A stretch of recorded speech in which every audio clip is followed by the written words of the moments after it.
You're not lazy about money.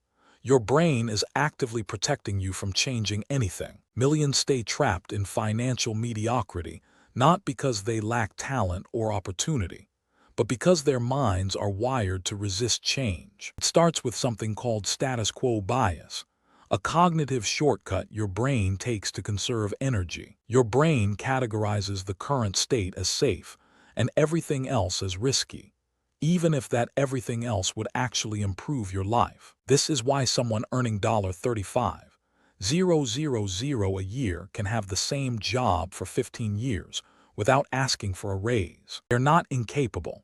They're stuck in a loop where the discomfort of staying feels smaller than the fear of changing. Over time, this gap widens. Small daily compromises compound into decades of missed opportunity. By year 5, the person is no longer afraid of change.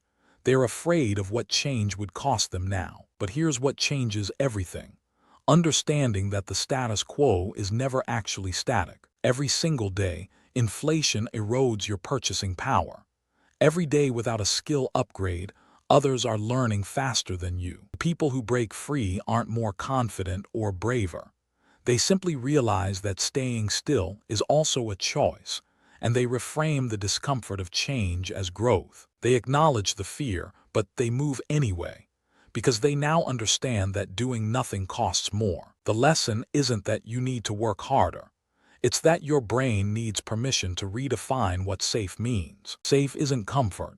Safe is sustainable growth, the kind that actually protects your future. Start small.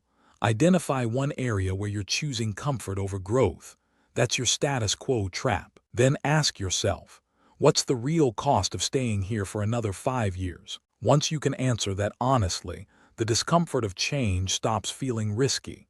It feels like survival. The status quo trap isn't about willpower. It's about understanding. And now you understand why you've been stuck and what to do about it.